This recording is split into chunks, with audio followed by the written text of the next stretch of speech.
Bonjour à tous, j'espère que vous allez excellemment bien. Aujourd'hui on se retrouve pour le Vendée Globe, 64e jour et dernier jour de course pour Charlie Dalin, ça c'est sûr, certainement pour Johan Richomme aussi. Alors c'est pas encore totalement sûr pour Johan Richomme, pour les autres il y en a encore quelques-uns, des jours de course. Bon, on va revenir un petit peu sur tout ce qui s'est passé depuis hier 19h, il s'est pas passé grand chose au final. Au niveau des informations. On regardera surtout le classement, on fera un petit bilan peut-être même de tous les concurrents pour le moment.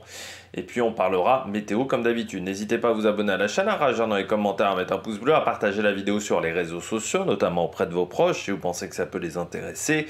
Dans les commentaires, n'hésitez pas à me dire qui vous a plu, qui vous a déçu. Quand vous vous abonnez à la chaîne, vous pouvez rajouter la petite cloche, comme ça vous êtes au courant des dernières vidéos qui sortent sur la chaîne, notamment au retour du cyclisme, normalement aujourd'hui avec une équipe anglaise qui a été en difficulté, Ineos Grenadiers. Le Dakar, également, au programme, avec une étape où il y a eu assez peu de changements aussi. Il y a quelques modifications, mais assez peu de changements. Le Dakar, où je rappelle que contrairement à la chaîne d'équipe, moi je parle des camions et des Dakar classiques. Comme quoi, ça prend pas non plus 1h30 pour faire un débrief des camions. Et puis, bon, on commence tout de suite avec cette vidéo. Donc en ce moment, la situation, comme vous le voyez, Charlie Dalin est proche en fait des Sables d'Olonne. En fait, il y a 135 000. Vous voyez qu'il est, il est au niveau de Lorient. Ah, Lorient, c'est un peu plus là, oui. Non, il est sous Brest, grosso modo. Donc il est au niveau de la Bretagne. En ce moment, donc ça se met à jour toutes les 30 minutes, donc vous allez avoir l'écran qui a pas mal bougé là dans les prochaines, enfin pendant la vidéo normalement. Il n'est pas encore dans la zone de mise à jour toutes les 2 minutes. Normalement arrivé pour Charlie Dalin demain matin, vous allez voir que le vent est pas très important. Le vent va pas mal ralentir dans les prochaines heures, donc ça va être je pense encore plus compliqué pour Johan Richomme. Parce que voilà, la fin de course va être assez lente au final et on voit que dans 24 heures il y aura très peu de vent, donc ça va un peu ralentir Johan Richomme. Bon, c'est de la navigation au près, là il n'y a pas de surprise. Pour arriver au Sables d'Olonne, maintenant il faut viser l'arrivée. Normalement il va tirer encore un bord, on va dire un peu comme ça quoi. L'idée de se rapprocher le plus des Sables d'Olonne. Je pense qu'il va se retrouver un peu en dessous pour remonter de nouveau. Donc il va descendre un petit peu plus bas que les Sables d'Olonne pour ensuite remonter vers les Sables d'Olonne. Donc je refais une ligne, hop là, on va dire à peu près comme ça. Et puis hop là, remonter. Mais ça c'est en théorie. Après il faut voir également avec le vent. Je pense que ça va être une fin de course très... un petit peu angoissante quand même s'il a une marge d'avance. Mais angoissante surtout pour essayer de faire avancer le bateau un minimum. Et puis faire attention parce que il y a du peuple désormais, comme on dit, il y a un peu du populos, donc ça veut dire qu'il va y avoir du trafic, il va y avoir quand même pas mal de bateaux, plus il va se rapprocher des Sables d'Olonne, plus il va y avoir des bateaux, donc il va falloir faire attention aux risques de collision qui vont être importants, donc toujours être très très concentré sur sa navigation, voilà du côté de Charlie Dalin. Johan Richomme, donc là pour le moment il avance. Vous voyez, il y a du vent là pour Johan Richomme. Après, ça va être plus compliqué dans les heures à venir pour lui, puisque lui va être donc encore dans du vent plus faible. Du côté de Sébastien Simon, vous voyez qu'en ce moment, Sébastien Simon, il est embêté parce qu'il a une zone de molle qui l'empêche de faire route directe comme ce qu'ont fait les concurrents de tête. Donc lui, il ne peut pas passer directement, il ne peut pas suivre la ligne blanche, ce qui est la trajectoire de Charlie Dalin. Il est obligé de contourner cette zone, donc en fait il va faire un peu comme ça quoi. Il va contourner, on va dire, cette zone de molle. Si on regarde bien, l'avantage c'est qu'il va y avoir cette dépression là qui avance, donc ça va lui amener du vent au fur et à mesure. Mais il va être obligé également de se décaler vers la pointe bretonne. Je pense qu'il n'aura pas d'autre solution pour ensuite redescendre. Il pourra peut-être lui redescendre un petit peu avant par contre. Quand vous voyez, là on est dans 34 heures. Il serait, si on regarde dans 28, il peut monter un petit peu comme ça. Et redescendre un peu plus au large. Voilà, donc avec un peu moins de trafic. Ça peut être une solution du côté de Sébastien Simon. Mais voilà, là le contournement est... la route c'est un peu refermé. hein, avec l'anticyclone qui s'est foutu là. Donc ça ne l'aide pas des masses. Voilà, Sébastien Simon. Sam Goodchild, Bayou ont passé l'équateur. Ça va être le cas pour Nicolas Lundven dans les prochaines minutes. Donc ils sont désormais 6 dans l'hémisphère nord et bientôt 7. Et je dirais que ils sont maintenant dans le poteau noir. Donc poteau noir, là, ne vous fiez pas déjà au fichier météo, parce qu'autant vous dire que c'est hyper aléatoire par rapport à la situation climatique qu'ils peuvent avoir. Ça a l'air d'avancer quand même pas mal vite, hein. On voit ils sont aux alentours entre 330 et 355 000. Donc ça a l'air de plutôt bien se passer pour le moment, même s'ils sont, je pense, un peu plus à l'est que ce qu'était Charlie Dalin. Et puis la bagarre avec Nicolas Lundven, mais vous voyez, hein, Nicolas Lundven a quand même 100 000 de retard à peu près sur devant. Et puis on retrouve après derrière Thomas Ruyant et Boris Herrmann qui sont un petit peu plus derrière. Justine Métro, elle, je pense, aura du mal à... Est-ce qu'elle peut reprendre les concurrentes devant, Justine Métro? Ça, c'est parce qu'elle va vite en ce moment. Elle aura repris 50 000, 3167, 2299, c'est-à-dire qu'il y a à peu près 140 000 d'écart. C'est encore jouable, hein, pour Justine Métro pour rentrer dans le top 8. Pour gagner 2 positions. Par contre, ça sera un peu fini derrière. Toujours des conditions d'Alizé de Nord, hein, d'Alizé d'Atlantique Sud, pardon, et puis ensuite Alizé d'Atlantique Nord. Je dirais qu'ils seront plutôt pas trop mauvaises dans un premier temps, puis ça devrait un petit peu ralentir ensuite vers le Cap Vert pour ensuite réaccélérer. Voilà. Faut savoir que les alizés d'Atlantique Nord viennent de l'Est, donc forcément le Cap Vert a tendance à un petit peu arrêter le vent, hein, comme vous pouvez le voir. Il va y avoir beaucoup de recentrage à chaque fois de la carte, tout simplement parce que toutes les 5 minutes, grosso modo, il essaye de savoir la vitesse de Charlie Dalin. Donc à partir de maintenant, il y aura parfois des recentrages un petit peu brusques, qui ne sont pas de mon fait, mais qui sont le problème du site du Vendée Globe. Derrière, le groupe Clarisse-Kramer, ils ont perdu pas mal de temps, là il y a sur la dernière journée. Ils sont à peine dans une situation d'Alizé, hein. Vous voyez que c'est encore assez instable pour eux. Ça sera un peu mieux à partir de demain, je pense, pour ce groupe de 3 qui ne reviendra pas, hein, sur Justine Métro, ce que je pensais possible. Vous voyez que désormais il y a quasiment 500 000, peut-être 600 000 même demain d'écart avec Justine Métro, donc ça sera juste pas possible de revenir. Donc ça sera une bagarre à 3. Et puis derrière, toujours, voilà, encore une fois ça revient. Ça va m'énerver au bout d'un moment, je vous le dis, ce truc-là, ça m'énerve à chaque arrivée de course, comme c'est les mêmes cartographies, ça m'énerve à chaque fois. Là, on est avec Jean Le Cam. Jean Le Cam, il est avec Alan Roura, Damien Seguin. Vous voyez qu'il y a pas mal de monde en ce moment. Toujours pas de vent. Bon, ça commence à être un classique. Sauf que ça va réaccélérer un petit peu pour les concurrents de l'Ouest, peut-être pas pour les concurrents de l'Est. Alors après, encore une fois, mes fichiers météo sont peut-être pas hyper fiables. L'idée de Jean Le Cam, c'est de rechoper à l'Est. De l'autre côté, c'est de faire la même stratégie que Jérémy Bayou. Jean Le Cam, il est plutôt sur la stratégie de Thomas Ruyant. Eux, ils sont plutôt sur la stratégie d'Utreux, Lundven. On verra laquelle est la meilleure, sachant qu'eux vont faire plus de distance que eux. Par rapport à la route idéale, ça peut avoir un impact. Derrière, Conrad Coleman qui s'accroche, qui essaye de tenir la dépression pour avancer le plus possible et essayer de revenir. Il pourrait peut-être revenir demain. Et puis derrière, par contre, les écarts vont être trop importants pour Guirec Soudé, Louis Duc, Sébastien Marseille, Kojiro Shirashi, qui eux sont presque sur un autre schéma météo désormais, qui vont peut-être même se faire attraper par Arnaud Boissière et Violette d'Orange. Et puis Oliver R. Caporne demain, normalement pour Oliver R. Et puis Antoine Cornic, Jin Kunshu qui avance vite, qui vont essayer de rester devant la dépression. J'ai peur que ça soit un peu compliqué, donc ils seront plutôt en arrière de dépression.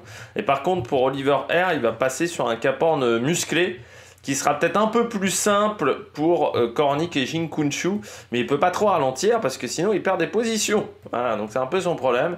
Et derrière, on est dans des conditions calmes, on va dire, hein. C'est pas hyper rapide. Dennis Van Winberg a reperdu un petit peu de temps par rapport aux deux de devant. Il a reperdu une vingtaine de milles, voilà, hier. Donc du côté de Dennis Van Winberg. Pas d'info... Alors, c'est pas que j'ai pas voulu, hein, mais la vidéo va être plus courte aujourd'hui. C'est vrai qu'hier, on a fait long quand même en termes de vidéo. On a fait très long. Là, aujourd'hui, j'ai un petit problème. C'est qu'il y a eu des vidéos, il y a eu des vacations, mais il n'y a pas eu véritablement d'informations sur les problèmes techniques qu'ont eu certains concurrents en course. Vous savez que d'habitude, moi je regarde les vidéos, je regarde les informations du site du Vendée Globe, je regarde les vidéos sur la page YouTube du Vendée Globe, et je regarde également Ouest France, voilà, le site de Ouest France qui a fait un live direct tous les jours, qui est de plus en plus court, hein, parce qu'au départ, le live direct, il commençait à 6h, il se finissait à 23h30, grosso modo. Maintenant, il commence à 8h30, il finit à 19h. Donc, ce qui fait que déjà, pour avoir des informations, c'est plus compliqué. En gros, entre hier, 19h30, quand j'ai commencé à enregistrer la vidéo, et aujourd'hui, 15h30, sur les 20 dernières heures, j'ai pas beaucoup d'informations. Il y a eu assez peu de vidéos. Des vidéos qui n'ont pas forcément donné grand chose comme information. Il n'y a pas eu, au niveau des vacations, il y a eu Jérémy Bayou, il n'a pas donné grand chose. Charlie Dalin, il nous a pas dit grand chose non plus. Jean Le Cam, il a juste dit qu'il voulait faire un tour sur le bateau de Charlie Dalin, parce qu'il a dit pour mettre 10 jours au record d'Armel Lecléache, il pense que ce record-là va tenir assez longtemps. Et puis, il y a juste Arnaud Boissière qui a indiqué qu'il avait peut-être des lattes de cassé avec le vent qui était extrêmement fort. Et puis, hier, Violette d'Orange, il a eu la bonne idée, Laurent Delahousse, de l'interviewer en plein milieu de la tempête. C'est vrai que on aurait peut-être pu prendre quelqu'un d'autre, parce qu'en pleine tempête, je pense qu'elle avait autre chose à foutre que d'être interviewée par Laurent Delahousse. Mais voilà, bon. Donc ce qui fait que j'ai un peu d'informations à vous donner. Donc on va se concentrer sur le classement avec Charlie Dalin toujours en tête. Alors il a perdu un petit peu d'avance, hein, Charlie Dalin, en termes de nombre de milles. Ça ne veut pas vraiment dire qu'il a perdu de l'avance en termes de temps, tout simplement parce que lui, il ne va plus très vite en ce moment. Vous voyez, il est à 38 nœuds 4 après son changement de bord. Alors que Johan Richomme, lui, est encore sur une route directe avec pas mal de vent et il continue de cravacher. Sauf que comme vous le voyez, hop, dans quelques heures, ça va se calmer là aussi. Hein, plus il va se rapprocher de la Bretagne, plus ça va se calmer. Et je pense que même les conditions qu'aura Johan Richomme seront plus compliquées. Il le sait. Il pense même peut-être qu'il ne va pas arriver mardi, mais plutôt mercredi matin. Donc peut-être avec 24 heures de retard par rapport à Charlie Dalin, à cause de ces conditions qui, dans le final, ne vont pas être faciles à gérer. Du côté de Charlie Dalin, hier, il a quand même encore fait une journée à 422 000, ce qui est encore une très belle journée. Bon, Johan Richomme est à 418, donc vous voyez qu'il n'a pas perdu de 1000, hein, entre les deux, l'écart est resté stable. Hier, on était, je crois, à 138, désormais on est à 140. Voilà, il n'y a pas forcément l'opportunité pour le moment de revenir pour Johan Richomme sur Charlie Dalin, et puis surtout Charlie Dalin ne craque pas. Donc maintenant on va voir dans ces 15 dernières heures de course à peu près, hein, parce que je pense qu'on a une quinzaine d'heures de l'arrivée, comment ça va se passer pour Charlie Dalin. Mais bon, voilà, je pense qu'il n'y aura pas de grandes surprises. J'espère qu'il y aura une arrivée... une arrivée de nuit, ça a quand même son charme, hein, du côté de la voile, parce que vous avez les fusées de détresse, vous avez ces petits trucs, c'est quand même un petit peu anxiogène. Il faut savoir, du côté de Charlie Dalin, petite particularité, c'est que les Sables d'Olonne, il y a un chenal pour entrer dans le port. Forcément, selon la marée, vous pouvez rentrer, vous ne pouvez pas rentrer. Je rappelle qu'un IMOCA a un tirant d'eau environ de 4,50 m, c'est-à-dire que s'il n'y a pas de 4,50 m de profondeur, il ne peut pas rentrer dans le port. Donc, la marée se termine demain à 6h30, donc s'il arrive potentiellement à 7h, eh bien, le bateau ne pourra pas rentrer dans le port, le bateau devra rester au large, attendre un petit peu, donc son équipe technique le rejoindra, et il devra attendre pendant 4, 5 heures, 6 heures, avant de pouvoir repasser le port quand la marée sera plus haute. Ça peut arriver, hein, ça arrive à des dizaines de concurrents déjà, hein, sur les arrivées des Sables d'Olonne, ne pas pouvoir rentrer tout de suite au port. C'est le problème de l'océan Atlantique, voilà, avec les marées.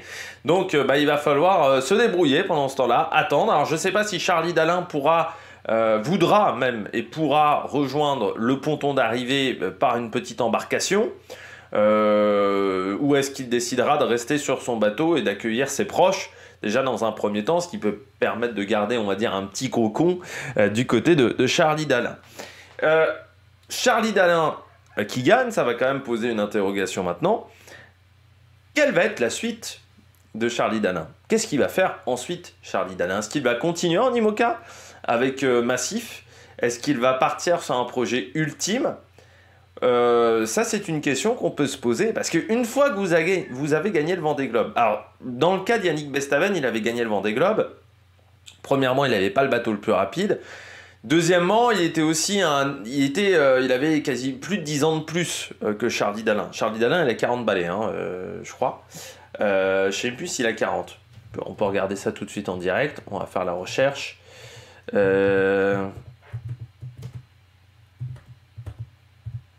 Charlie Dalin, il a...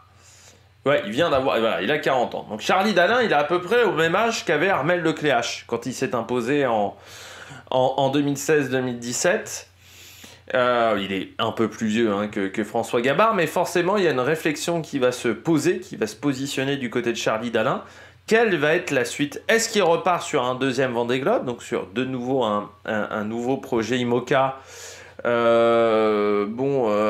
là, il y a 4 ans, il fait déjà deuxième, là il est vainqueur, donc est-ce qu'il a encore quelque chose à gagner, je dirais, du côté des IMOCA? Il a quand même gagné à peu près toutes les épreuves. Ou est-ce qu'il part sur un autre projet? Mais alors, quel autre projet? Au-dessus de l'IMOCA, c'est l'ultime. Il n'y a rien au-dessus de l'IMOCA à part l'ultime. Créer un projet ultime, c'est compliqué, ça coûte cher. Massif était avec François Gabard, s'est désengagé de François Gabard. Donc, est-ce qu'il pourrait continuer avec son sponsor? Moi, je me pose la question...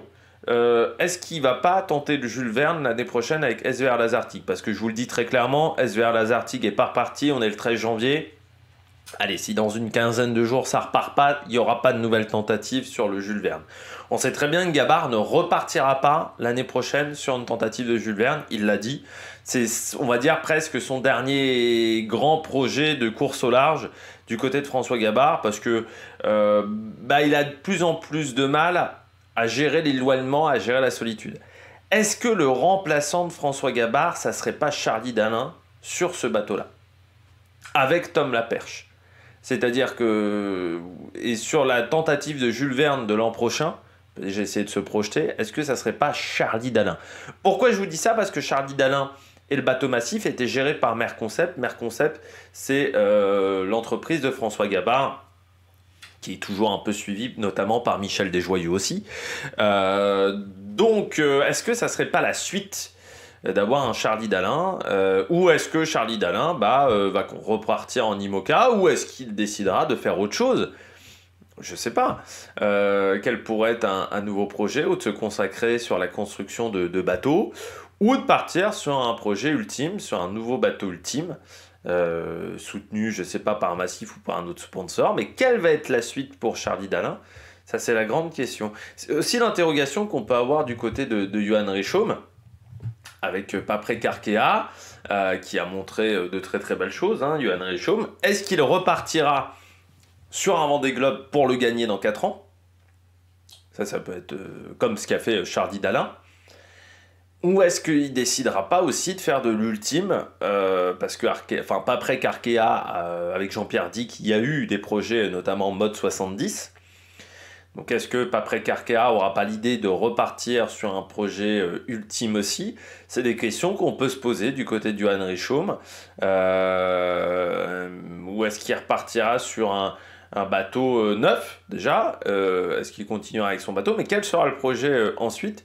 Ça, c'est des questions qu'on peut se poser, mais Johan Richomme a quand même montré que le passage de classe 40 en IMOCA, il l'a très très bien franchi, il n'y a pas eu de souci. Il n'aurait peut-être pas de souci à passer en multicoque, parce qu'il arrive très bien à s'adapter d'une catégorie à une autre. Après, c'est pas simple de passer d'un monocoque à un multicoque, mais c'est vrai qu'on peut se poser des questions sur la suite, tout simplement, de ses concurrents. Qu'est-ce qu'ils feront après? Voilà, ça c'est la grande question avec Johan Richomme aussi, qui a fait deuxième. qui va certainement faire deuxième, qui va pas échouer très loin de Charlie Dalin. Est-ce qu'il repart? Ce qu'avait fait Armel Lecléache, hein, Armel Lecléache 2012-2013, il échoue pas très loin de François Gabard, il y a 5 heures d'écart entre les deux, il repart 4 ans après, il gagne la course. Mais dans 4 ans, ça veut dire que Johan Reichaume, ça sera pour la gagne, il viendra pas pour un autre résultat. Faut quand même faire attention parce que Johan Reichaume, il a aussi une quarantaine, il doit avoir 40 ans, 42, un truc comme ça. Donc dans 4 ans, ça vous emmène à 46. Imaginons, il a un problème technique, il gagne pas le prochain Vendée Globe. Ce qui peut arriver, ça arrive à Jérémy Béyoud. Hein. Jérémy Béyoud, il était dans une courbe ascendante et puis il y a 4 ans, il gagne pas le Vendée Globe. Après, vous allez peut-être rater l'opportunité ultime, donc ça dépend. Je sais pas quelle sera la suite pour Johan Reichaume. Comme pour moi, Charlie Dalin, je me dis qu'en IMOCA, il a tout gagné maintenant en IMOCA, donc il n'y a pas forcément d'intérêt. Johan Reichaume, lui, n'a pas encore gagné le Vendée Globe, donc il repartira peut-être dans 4 ans pour un Vendée Globe. Mais s'il repart dans 4 ans pour un Vendée Globe, si en plus il part sur un bateau neuf, ça sera un peu comme Charlie Dalin, ça sera le mec à abattre hein, du côté de Johan Reichaume.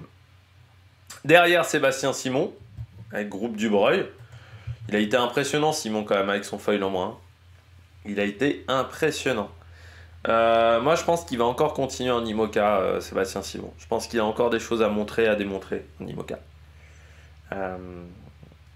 Donc moi je pense qu'il continuera en IMOCA, mais il a été très bon quand même sur ce Vendée Globe. Hein. Il fait encore 300 000 hier quasiment, alors qu'il est dans des conditions de vent qui sont compliquées, qu'il était gêné par la zone d'exclusion des Açores. Je rappelle pour les cétacés, enfin pour la protection de la diversité, mais notamment les cétacés. Non, c'est quand même impressionnant ce qu'il a fait quoi, sur ce Vendée. Il va finir avec même pas 40 heures de retard sur les mecs de devant quoi. Donc, alors qu'il a un foil en moins, qu'il l'a perdu au milieu de l'océan Pacifique. Enfin, il l'a perdu tôt son foil en plus. Hein, il l'a perdu, on était quasiment au Cap Lewin. Donc il a fait une moitié de course sans foil. Enfin, avec un foil manquant. C'est assez impressionnant. Bon, Sam Goodchild derrière, la bagarre. À 3. On avance toujours assez vite. Sam Goodchild va un petit peu moins vite que Jérémy Béyoud et Paul Meillat va plus vite qu'eux. Donc, ce qui fait que Paul Meillat, qui avait été distancé, revient parce qu'il a fait 30 000 de plus. Pour l'instant, ils sont dans le poteau noir. Hein, donc, il faudra voir la sortie de poteau noir qui nous donnera peut-être des indications sur qui arrivera à accélérer, à faire son trou. Mais Jérémy Béyoud et Sam Goodchild, il n'y en a aucun des deux qui va lâcher. Hein. Et Paul Meillat, je suis pas sûr qu'il lâche non plus. Donc ça va être une belle bagarre, une très très belle bagarre. Mais Paul Meillat avec Biotherm, je trouve qu'il a fait aussi une très belle course. Parce que il a vraiment fait une sortie d'Atlantique Sud assez exceptionnelle. Je pense qu'il a dû coller une journée à tout le monde sur cette sortie d'Atlantique Sud. Quasiment. Et il a surtout été hyper efficace dans cette portion-là. Il s'est vraiment accroché à chaque fois parce qu'il était toujours un peu la dernière roue du carrosse. Dans le groupe de tête, il était toujours un petit peu dans les dernières positions. Il s'est accroché. Il a cravaché sur la fin.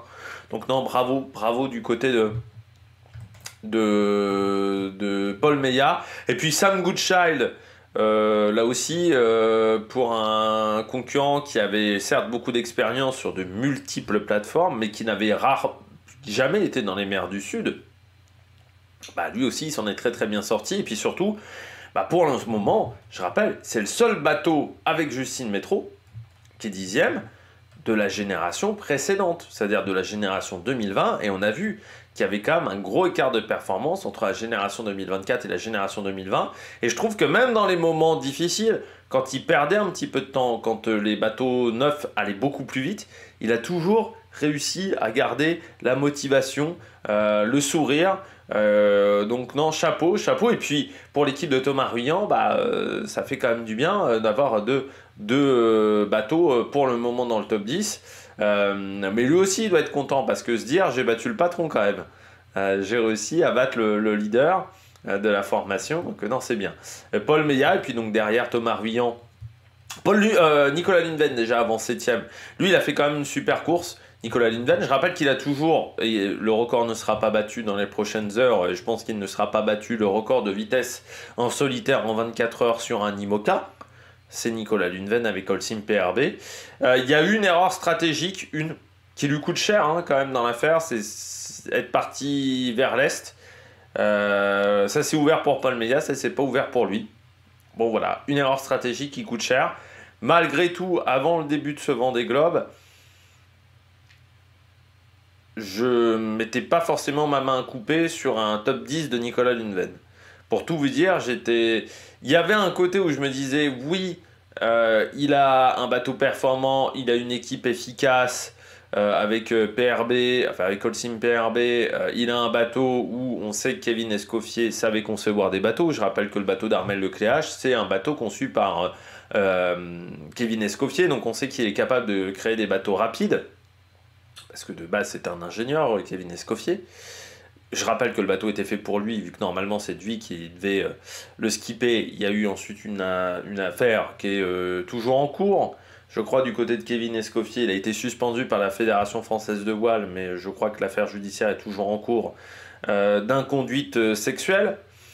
Donc de harcèlement. Je dis inconduite sexuelle parce que je sais qu'il y a harcèlement, je sais plus s'il y a agression. C'est pour ça que je dis inconduite sexuelle, parce que je n'ai plus totalement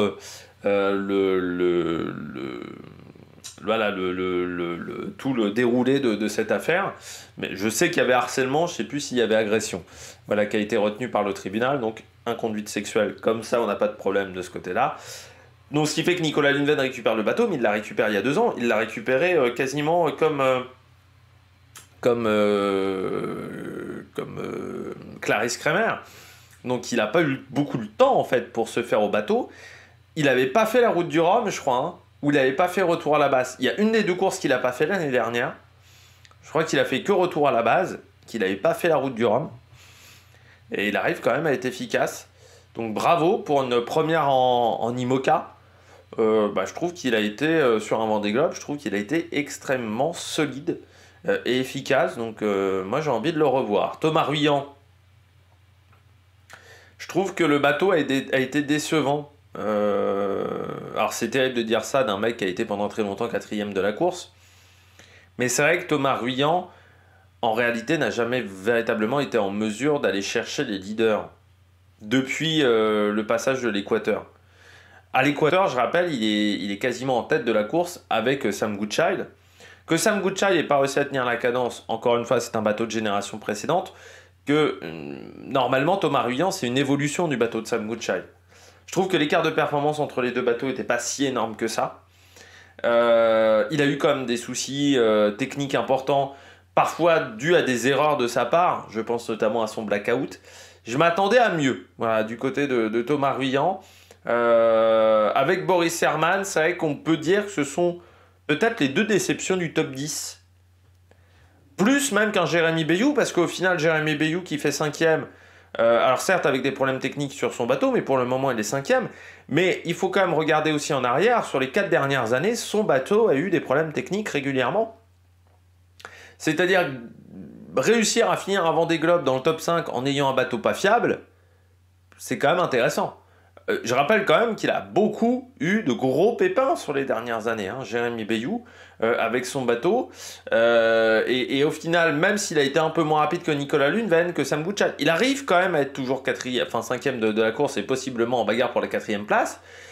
Thomas Ruyant, je m'attendais moi à ce qu'il soit peut-être à la place d'un Sébastien Simon, quoi. Et il n'a pas réussi à tenir la cadence. La sortie, l'Indien a été compliqué, et surtout à partir de la moitié de l'Indien. C'est-à-dire quand il y a eu la grosse tempête, il prend beaucoup de retard à ce moment-là. Et ensuite, encore une fois, avec ces conditions météo qui ont été encore une fois plus favorables pour les premiers que les derniers, il n'a pas réussi à tenir. Mais je rappelle qu'il y a un moment, il est à moins de 100 000 de Johan Richomme dans l'Indien. Sauf qu'il n'a pas réussi à suivre le bon train, parce qu'à ce moment-là, il a son blackout qui lui coûte très cher. Son blackout. Boris Herrmann, 9e. Oui, elle est bizarre la course de Boris Herrmann. C'est vrai qu'on en parlait il y a quelques jours, mais c'est vrai que c'est un bateau qui au final n'a pas été si rapide que ça dans les mers du Sud. Normalement, ce bateau-là devait être le plus rapide. Or, c'est pas forcément là où il a fait la différence. C'est presque dans son choix sur la fin, c'est le choix voie est-ouest et un petit peu sur la remontée de l'Atlantique où il a été plus efficace qu'une Justine Métro. Mais en gros, Boris Herrmann n'a pas été si incroyable que ça sur la course. Vous voyez, hein, bon, il est plus lent qu'une Justine Métro. Et ouais, j'ai pas eu grand chose à. En fait, je trouve que ce qui est bizarre avec Boris Herrmann, c'est pour moi, il y a 4 ans, c'était vraiment la bonne grosse révélation de ce Vendée Globe. 4 ans après, je me dis, ouais, bah en fait, il n'y a pas eu beaucoup d'évolution par rapport à il y a 4 ans, quoi. Et je trouve vraiment que c'est vrai qu'on avait l'impression qu'il était moins guerrier, moins offensif. Peut-être même jusque dans sa conception de son bateau. C'est vrai qu'il a fait un bateau confortable. Mais un bateau confortable, c'est peut-être pas forcément un bateau rapide. Il a fait un bateau qui est très haut, il peut tenir debout sur son bateau, mais est-ce que c'était efficace au niveau de la performance? Bah, pas tant que ça au final.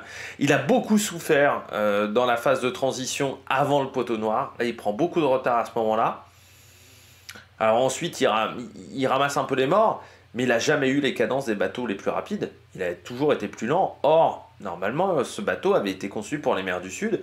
Il n'allait pas plus vite que Richomme, il n'allait pas plus vite que Dalin, il n'allait pas plus vite que même un Luneven ou un Thomas Ruyant. Il était dans un deuxième train. Justine Métro, moi je trouve qu'elle peut pas être déçue, Justine. Non, non, elle a un peu souffert. En fait, je pense que l'erreur, c'est qu'elle a beaucoup donné dans le Pacifique et qu'elle a eu le contre-coup dans le Cap Horn, à la sortie du Cap Horn. Mais ce qui est habituel, c'est ce qui est arrivé à Clarisse Kremer. C'est quelque chose d'assez habituel chez les novices du Vendée Globe, chez les benjamins, chez les rookies du Vendée Globe. C'est de sortir du Cap Horn et d'avoir un contre-coup, un coup de mou. C'est ce qu'avait eu Clarisse Kremer il y a 4 ans. C'est ce qu'a eu également un peu Richomme, même s'il ne l'a pas eu sur les mêmes proportions que Justine Métro. Richomme, quand Charlie Dalin commence à s'échapper, bah, c'est au large du Brésil. C'est pas encore une fois, c'est pour ça que je vous disais depuis le départ, c'est une zone clé de la course pour moi, l'Atlantique Sud, cette remontée de l'Atlantique Sud. On voit que c'est là où pas mal de moments de la course se sont décantés où que ça s'est un peu revenu de l'arrière. Et c'est vrai que Justine Métro a un peu souffert de ce côté-là. Bon, ensuite on retrouve Clarisse Kremer, Benjamin Dutreux, Samantha Davis. Samantha Davis, le blackout lui coûte cher. Clarisse Kremer, ses problèmes à l'entrée du Pacifique lui coûtent très cher. Benjamin Dutreux, c'est le début de course en fait. Tu t'aperçois que Benjamin Dutreux, ça fait partie des concurrents qui ont... j'ai déplacé un petit peu ma webcam. Hein. Hop là, oui. Qui ont...